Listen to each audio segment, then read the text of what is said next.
Tēnā koutou, tēnā koutou, tēnā koutou katoa. That's Indigenous te reo greeting from our tangata whenua, our Indigenous people in Aotearoa New Zealand. And I want to acknowledge the Indigenous, we're on Indigenous land here in UTS, Indigenous people here as well. And first, I'd like to just give a few words to provide a bit of context to my positionality around what I'm going to present here, which is rather a snapshot of what's actually in the paper itself. But I also want to acknowledge, I want to sort of express my solidarity for the journalists and the people of Gaza and Palestine, because I think there are a number of issues that are really coming up that are really quite important that really relates to the Pacific as well. And well, to give you a bit of a sort of a snapshot on how I actually got into this direction, after a typical Kiwi journalism formation, the School of Hard Knocks, with the Dominion Daily newspaper in Wellington, the capital of Aotearoa New Zealand, and periods as a sub-editor on the Melbourne Herald, and editor of the Sunday Observer, which was based in that paper was known for its opposition to the Vietnam War, and Australia's involvement in that. I migrated to apartheid, South Africa in 1970, to prepare for an overland trip across Africa and the Sahara Desert. And I was chief sub-editor of the Royal Daily Mail, which was the leading newspaper in South Africa at the time, which was opposed to apartheid, with many of its journalists banned and some who were also in jail. While I was there, I learned far more about journalism and justice there than what I'd learned in Australia and New Zealand for Aotearoa. Ironically, 3 years working for AFP news agency in Paris prepared me for global news values and also the South Pacific. I actually, my Pacific career sort of came through the back door from Paris. Anyway, I started reporting on New Zealand and Pacific issues, such as French nuclear testing from Paris. And both South Africa and Paris got me questioning a lot about the news values and structural hegemony. When I returned to Aotearoa, I was foreign editor of the Auckland Star, then set up my own independent news agency covering the South Pacific. One of the reasons for that was that I was very frustrated with the way the Auckland Star and other New Zealand media was covering the Pacific. So I thought, well, actually, I can contribute far more by being a freelancer and covering the region. So I reported for Islands Business magazine in Fiji, and later Pacific Islands Monthly, that was also originally was based in Sydney, but then also in Fiji until it closed, and other global news media. Then in 1994, I was appointed to the University of Papua New Guinea as head of journalism, and then I embarked on an issues and project-based journalism initiative. I guess one of the things that coming straight from journalism into a university, I was able to challenge quite a lot of things that were happening at the university and experiment, I guess, in a sense.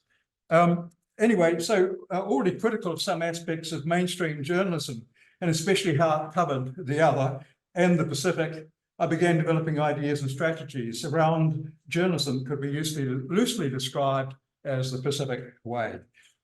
These ideas were drawn largely from the students themselves and how they interacted with major issues and crises.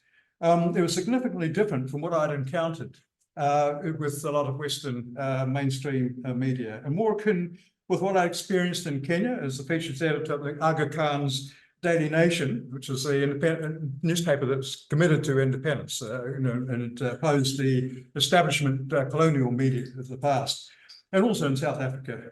These ideas related especially to economic and cultural development and social justice.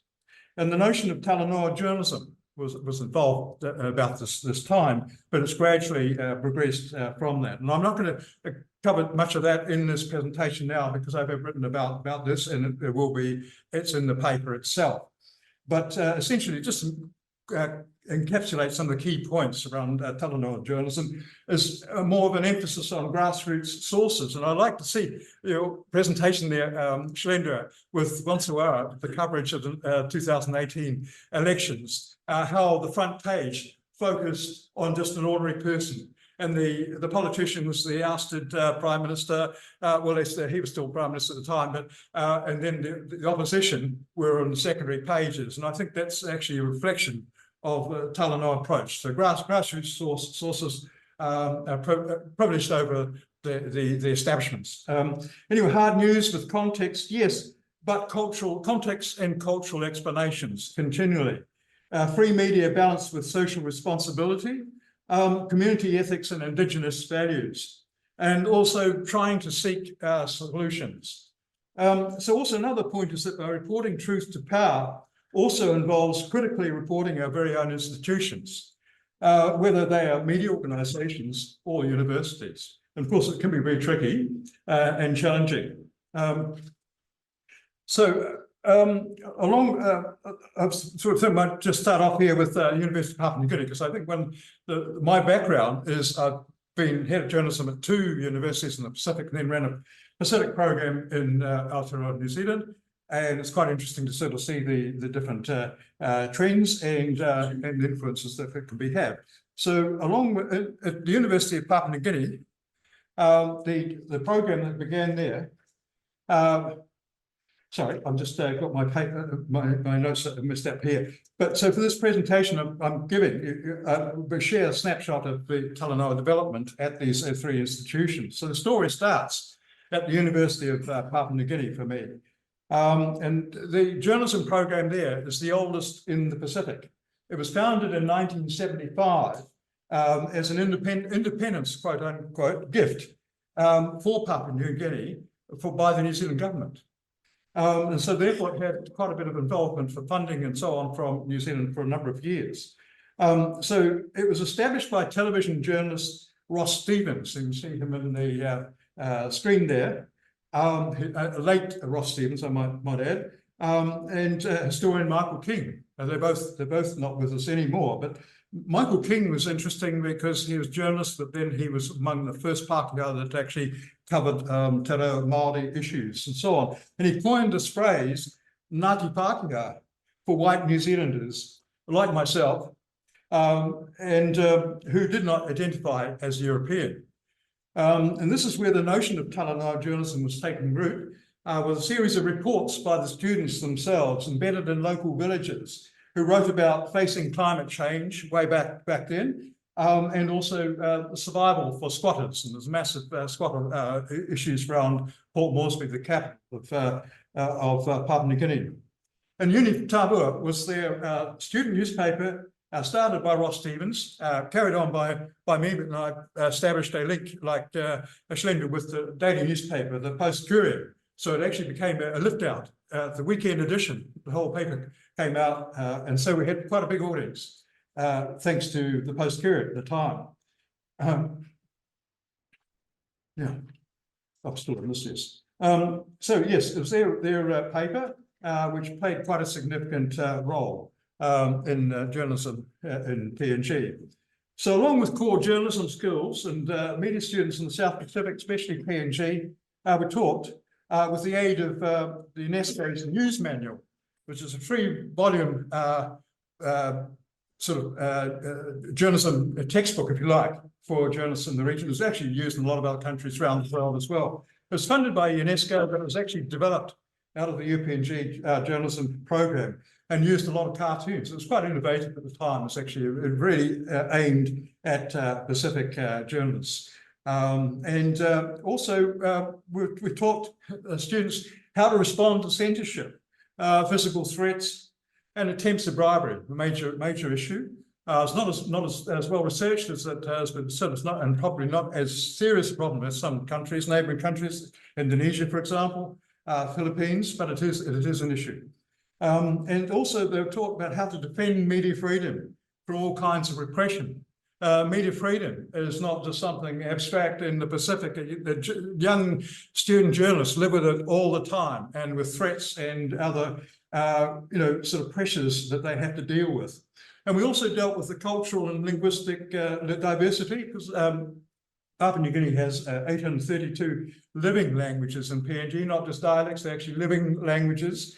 And in the journalism program, I'm not sure what the situation is now, but at the time that I was teaching there, journalists had 3 languages to deal with in their courses. So English was the main language for media, but they also had Tapas and Motu, and they were examined and tested in their proficiency in all 3.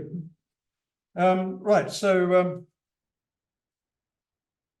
I'll just give a couple of quick examples of this. So Kempian Hasia, the guy in the left of the image there, and this is cartoons on the right there. Kempian, he started his career as a student journalist on the B-Journ program at UPNG, and he was cartoonist from 1994 until 96 for Uni Tavur, and also he was a cartoonist for Pacific Journalism View, which actually began at UPNG. And so his initial, today, after a stellar career in political and social justice, and political cartoonist, he's now established artist in his own right and graphic designer in the Solomon Islands. And he's also the managing director of Indigenous media. Among big stories covered by the student journalists from Uni Tavur was using Talanoa methodology in the 1997 Sandline mercenary crisis in Papua New Guinea. Now, this is a political scandal that became one of the defining moments in PNG history over the Bougainville War, where the Prime Minister at the time, his government, Sir Julius Chan, they recruited mercenaries. And Sandline was the name of the mercenary contract company and so on. But the military commander at the time, Brigadier General Jerry Singarok, who's staged a revolt, not a coup, a revolt, but on the night of 16th of March 1997, when 44 mainly British and South African mercenaries were arrested at dawn and disarmed. Singarok realised that this could have enormous repercussions for the country and a bloodbath in Bougainville and so on. Thought this is the only thing that had to be done was get rid of these mercenaries. And of course, enormous cost and risk to himself and also the senior military commanders. I mean, it was the end of his military career. He had no interest in power as such, anything like that. It was basically to stop this preparations by the PNG government of the day to use mercenaries. I see he's published a book about his experiences just last year, I think it was, and there was also a film being made in the process. But anyway, Prime Minister Chan, Sir Julius Chan, was forced to resign of this, and there was enormous hullabaloo about it. But the journalism students are right in the middle of this, covering this. And people say to me, yeah, but why have students doing this? And but many of the student journalists were not any younger than the journalists in the mainstream media. So they had a real role to play. And many of them actually were working journalists coming to UPNG to upskill their degrees and qualifications generally. Moving on to Fiji, the University of the South Pacific. So USP journalism began much, hang on, yep, that's right. USP journalism began much later than UPNG, and I was appointed head in 1998, after it had been earlier founded by French government assistance. And Wansolwara, as Shendra's talked quite a lot about the development of Wansolwara and what a tremendous job it does in Fiji. So that was the newspaper that was founded earlier on. At that time, and it's continued, of course, and at that time we had a website called Pacific Journalism Online. Now it was quite innovative because none of the daily newspapers in Fiji at that time had a website. And Pacific Journalism Online later closed, but it's Wansolwara News today online is followed on in its tremendous traditions. Anyway, so at the time, I founded this website before the local dailies had created their websites. And so Wansolwara, did you give the meaning of the name Wansolwara at all? No, basically that means literally it's one salt water, and really reflects on the common languages, the common culture around the Pacific. So my biggest challenge at USP was covering the George Speight coup that Shalendra has talked about in his presentation just now. And I'll say it's today, even today, I'm retired now, of course, but it was the biggest challenge I've had in journalism education anywhere really. So what happened, Shane mentioned all this, but in which George Speight, when he and his rebel soldiers from the counter-revolutionary warfare unit, which had been set up to protect the country from precisely a coup, seized Parliament and Prime Minister Mahendra Chaudhry and 35 other government MPs at gunpoint for 56 days. And this was only one of the coups that Shandra was talking about. But anyway, Speight was jailed for life, for high treason, and he sought a pardon earlier this year, didn't he, Shalendra? But he hasn't got anywhere with that. Anyway, so just continuing on in this, among big stories, right. Oh, sorry. I've got back-to-back things and I'm getting crossed over here. Anyway, so the USB students vigorously covered the attempted coup on 19th May 2000, round the clock for both their newspaper and online editions, and Radio Pacific as well initially for 2 months. Anyway, many of the students coped with the military curfew by living in the Wansolwara newsroom. And I should explain there's a context there because the university closed down the website, sent all the students home to different regions, but the journalism students carried on. There's no way I was going to stop them. They wanted to carry on covering the coup. So, I mean, is this a chance in their lifetime? But of course, it was a lot of questions around that. They might have a chance to discuss some of those issues a bit later on. But anyway, as head of journalism, I had to also daily brave the military blockades without being arrested because I lived off campus. Although many of the students were living on campus, I actually lived off and had to get home without, although I had a permit at times, I didn't always get the permit renewed. And so technically I was illegally out and about sort of thing.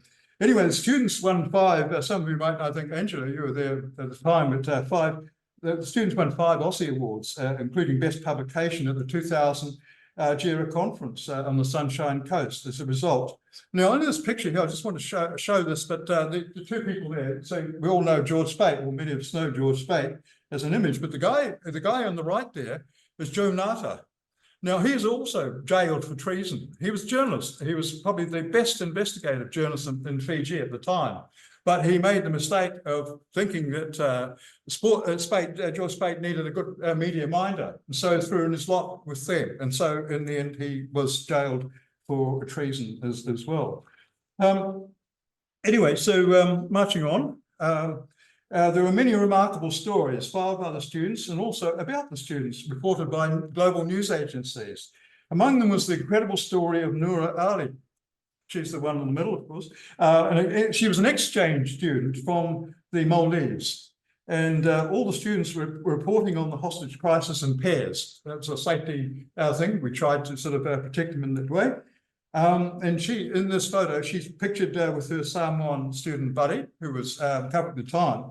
But Nora was kissed by George Speight in Parliament, where the government's been held at gunpoint.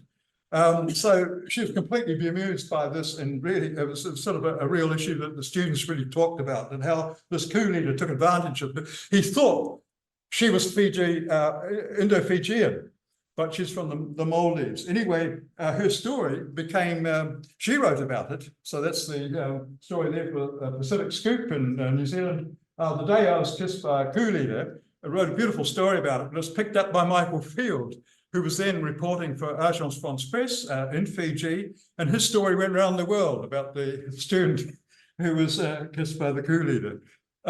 Anyway, so later on, she became a leading official in the Maldives Information Ministry. And I must say that all the students who were involved in reporting this coup all had amazing jobs as a result. Not a result of the coup itself, but what they learnt in a very short space of time. Incredible experience, really, and very risky. Now, should I mention about this, that the USP shut down the journalism website and also tried to ban the newspaper and so on as well. And this became a celebrated cause around the world. What I've got there is a committee to protect journalists statement that was put out. Anyway, this was a very notorious incident because it was completely misguided, but it really frustrated the students. Here they were writing these incredible stories. They were updating the website every hour or so. Bearing in mind, there's no other website at the time. Michael Field called it the internet coup, and it was largely because of the students' efforts. But it also contributed to safety of academic staff because they actually know what's going on, and everybody, it's very confusing times and very threatening times. The food supplied to the university was at a shop called Fatty's just across the road from the main entrance to the university.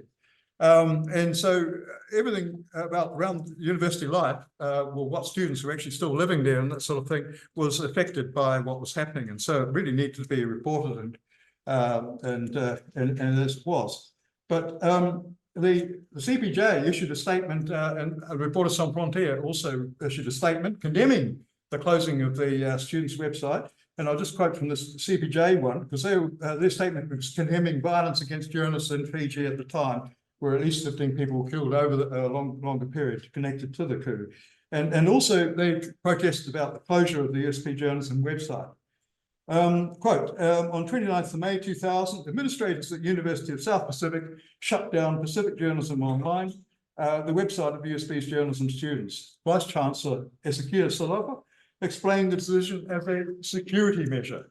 In fact, by closing it down was creating considerable risk to the university community, and particularly staff as well as the students and so on. Anyway, so later on, the faculty had a unanimous, after this was all over, more or less, and the coup had ended and George Speight was facing trial and that sort of thing. The faculty at USP had the faculty that the journalism program was situated had a unanimous resolution to condemn the university for closing the site at that time. But I just wanted to next thing, just quickly. Just a couple of minutes, if you can give me, please.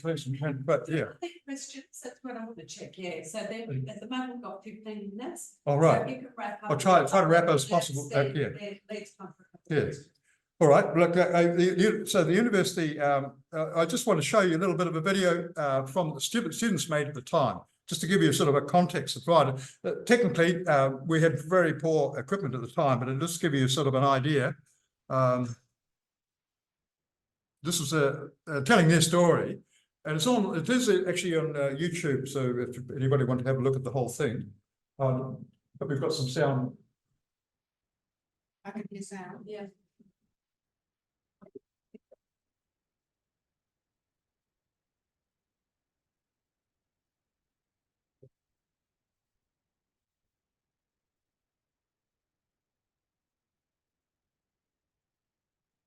This is the bush track that they went from the university into Parliament.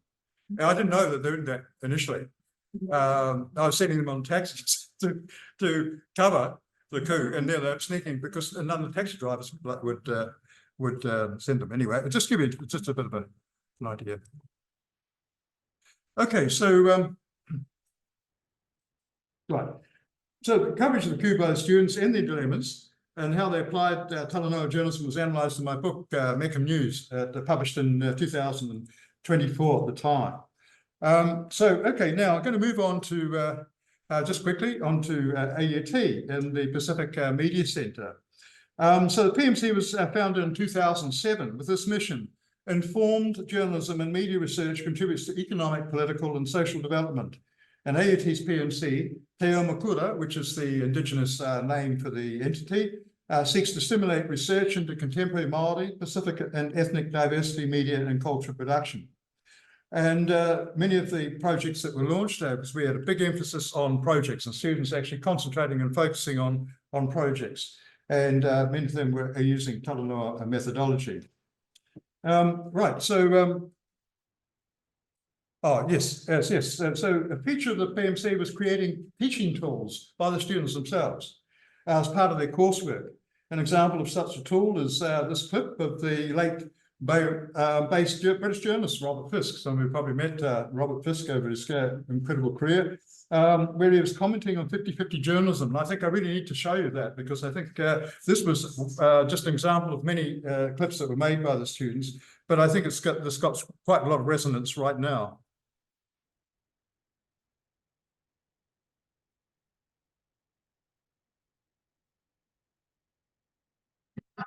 Well, in Britain, we don't like journalists at school, but in America, what they teach you is, apart from another load of cliches, is give half your story to one side and half to another in a disfigurement. That's okay if you're doing a football match, if you're covering a public inquiry into a new highway around Auckland. But the Middle East is not a football match. It is a massive human bloody tragedy. And I don't think we can apply those rules in a place like the Middle East. Yes, I think we should be objective and unbiased on the side of those who suffer. If we were reporting the slave trade in the 18th century, would we give equal time to the slave ship captain? No, we talked to the slaves and the survivors on that ship. If we were present at the liberation of a Nazi extermination camp, would we give equal time to the SS spokesman? No, I think not. We would interview the survivors and talk about the victims. Just as when I was in Jerusalem, I did not give equal time to Islamic Jihad spokesman after seeing the savagery that suicide bombing committed. When I was in the Sabra and Shatila camps of 1982 and climbing over Palestinian bodies, I did not give equal time to the Israeli army who sent the Lebanese militia allies into the camps. Yes, I think we must be unbiased on the side of those who suffer and on the side of the victims. That is our job. It is not our job to treat the Middle East in the New York Times as a football match. That's very But yeah. So you see why we use that a lot as a resource over time, particularly and applied it to the Pacific. So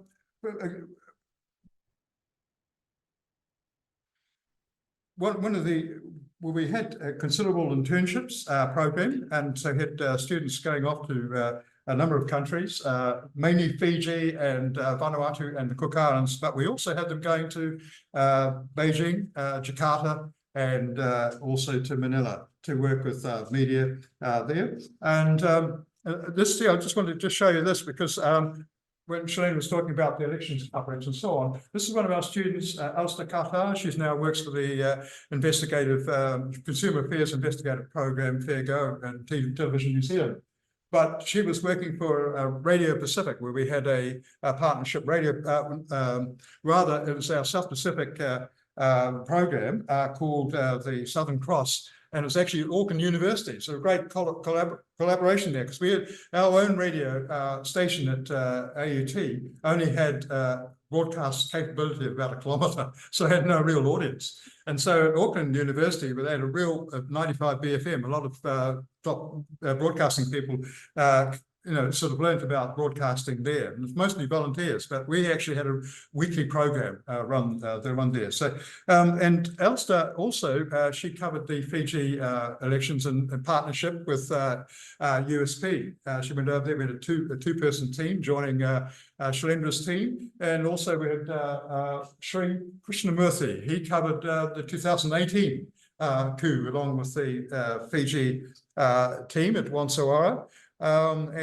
Sadly, he's no longer with us today, but this is an example of the sort of collaborations that were going on. Now, I'm just going to wrap up very, very quickly, but I have to show you this. Another project we had was Bearing Witness, which was focused on climate change. And that we sent teams of 2 every year, mostly over to Fiji, and they were given assignment projects to work on around climate change. And I'll just show you this one here, which was a project, the last one that we did before the PMC closed, Barnabas of Rumby, A Story of Survival. And the thing about this is that the students who did this, because the mainstream media, correct me if I'm wrong about this, Shalendra, but Rumby is so far away from Suva, and there are so many remote islands in the Fiji Islands that they never get really any kind of media interest or coverage and so on, because the mainstream media don't have really the sources to send these students to these remote places. And in this case, we were lucky because the reporter, there were 2 reporters involved, Heli Ikumoto, who's actually from New Zealand, and he grew up in New Zealand, but his mother was originally from Rumby, yes. And so just show you this now. Second, then I'll be wrapping up. Very short. This is a trailer. It's not the actual documentary, which was featured in a number of film festivals.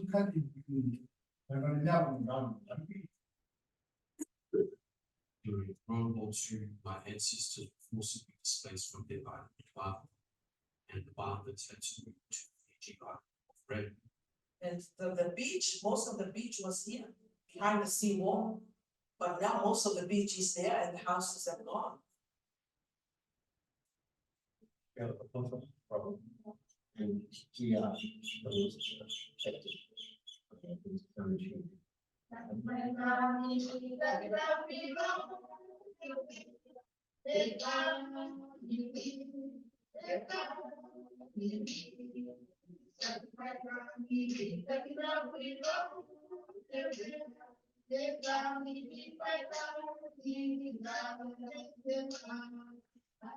So as I say, that was the trailer. And if you want to see the actual documentary, you can see it on YouTube. And I'm just wrapping up now, but I want to acknowledge the Junction. JERAA's a tremendous collaborative website for all the journalism schools, because they've rescued the Pacific archives. I won't get the story there, you can read about it on the Junction. But thank you so much, and I'd like to thank Kate and Andrew and her colleagues for enabling this to happen. The rest is just resources, and thank you very much for bearing with me, and that I've been over time. So.